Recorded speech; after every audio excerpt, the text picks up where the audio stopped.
माझे नाव वैभव विजय कांबळे. मी इयत्ता 7वी मध्ये शिकते. माझ्या शाळेचे नाव विद्या मंदिर पेणे. मित्रांनो, मी तुम्हाला जी गोष्ट सांगणार आहे ती आपल्या सर्वांच्या आवडत्या शिवाजी महाराजांच्या एका सैनिकाची.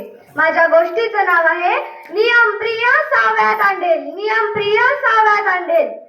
शिवाजी महाराजांनी आपल्या राज्यामध्ये गडावरच्या लोकांसाठी काही कडक नियम केले होते. हे सगळे नियम गडाची व्यवस्था उत्तमरित्या राखण्यासाठी केले होते. त्यापैकी एक नियम असा होता की सूर्योदयापूर्वी आणि सूर्यास्तानंतर कोणालाही गडावर प्रवेश द्यायचा नाही. हा नियम प्रत्येक किल्लेदाराला चोख पाळायला सांगितला होता. अशाच एका गडावर एक 17-18 वर्षांचा सावळ्या तांडेल नावाचा एक शूर शिपाई काम करत होता. त्या दिवशी गडावर सूर्यास्तानंतर सावळ्या तांडेलचा पहारा होता. सूर्यास्त नुकताच झाला होता.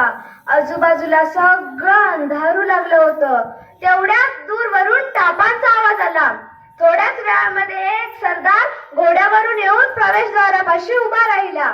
नियमाप्रमाणे सावळ्याने त्याला अडवले. तो म्हणाला, सरदार, तुम्ही आज जाऊ शकत नाही. शिवाजी महाराजांचा नियम आहे, कुणालाही गडावर प्रवेश द्यायचा नाही.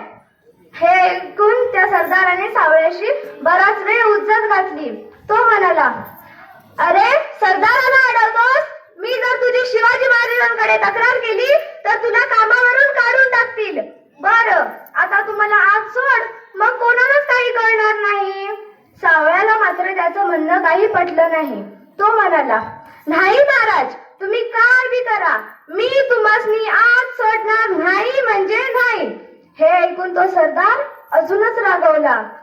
हो म्हणाला, अरे पोरा, शिवाजी महाराजांचं तर सोडूनच दे. मी तर आता इथेच तुझी खांडोळी करून टाकेन. तुला माहिती आहे का माझी ताकद? हे ऐकून सावळा म्हणाला, महाराज, तुम्हासनी माझ्यासोबत लढायचं असेल तर मी लढाईसाठी तयार आहे, पण मी तुम्हासनी स्वतःहून काय आज सोडणार नाही. हे ऐकून तो सरदार अधिकच भडकला. घोड्यावरून खाली उतरून सावळ्याजवळ आला व म्हणाला, अरे सावळ्या, वेडा आहेस का तू? अरे ओळखलं नाहीस का मला? मीच शिवाजी महाराज. हे ऐकून मात्र सावळ्या थोडासा चपापला. पण सावळ्याला काय नियम पाळायचे एवढं माहिती. तो म्हणाला, सरदार, तुम्ही प्रत्यक्ष शिवाजी महाराज जरी असले तरी जो नियम आहे तो नियमच आहे. मी तुम्हासनी आज सोडणार नाही. नाही म्हणजे नाही. हे ऐकून शिवाजी महाराज गालातल्या गालात हसले व तसेच परत फिरले. ती रात्र त्यांनी गडाखालच्या एका गावामध्ये काढली. दुसऱ्या दिवशी दरबार भरला. शिवाजी महाराज दरबारात हजर झाले. ते म्हणाले, अरे कोण आहे रे तिकडे? तो काल जो पहारेकरी होता ना, सावळ्या तांडेल, त्याला बोलावून आणा. सावळ्या तांडेल दरबारामध्ये हजर झाला. अपराधीपणाने मान खाली घालून उभा राहिला. तोपर्यंत ही बातमी अख्ख्या गडावर पोहोचली होती. सावळ्या म्हणाला, शिवाजी महाराजांनी त्याला विचारले, सावळ्या, काल तूच होतास ना गडावर? सावळ्या मानेनेच हो म्हणाला. परत शिवाजी महाराजांनी त्याला विचारले, आता तरी ओळखलंस ना तू मला की मीच शिवाजी महाराज म्हणून? सावळ्या पुन्हा मानेनेच हो म्हणाला.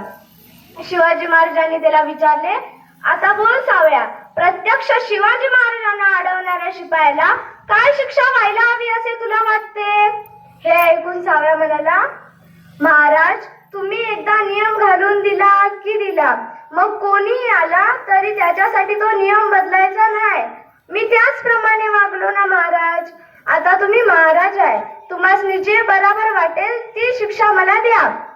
हे ऐकून शिवाजी महाराज म्हणाले, अरे नाही नाही सावळ्या, उलट मला तुझा अभिमान वाटतो. तू जे केलंस ते योग्यच केलंस. प्रत्यक्ष शिवाजी महाराज जरी आले तरी त्यांनी घालून दिलेल्या नियमामध्ये काहीही फेरबदल होणार नाही. हा वस्तुपाठच तू सर्वांना दाखवून दिलास. असं म्हणून शिवाजी महाराजांनी आपल्या हातातील कड काढलं व ते सावळ्याच्या हातात घातलं. सगळ्या लोकांनी सावळ्याचं तर कौतुक केलंच, पण त्याचबरोबर शिवाजी महाराजांचं पण कौतुक केलं. कारण त्यांनी घालून दिलेल्या नियमामध्ये कोणीही काही बदल करू शकत नाही हे शिवाजी महाराजांनी आपल्या वागण्यातून सर्वांना दाखवून दिले. मित्रांनो, माझ्या गोष्टीचे तात्पर्य आहे, आपल्याला कोणतेही काम दिले, कोणतीही जबाबदारी दिली तर आपण त्यात कोणताही फेरफार न करता ती जबाबदारी उत्तमरित्या पार पाडली पाहिजेत. धन्यवाद.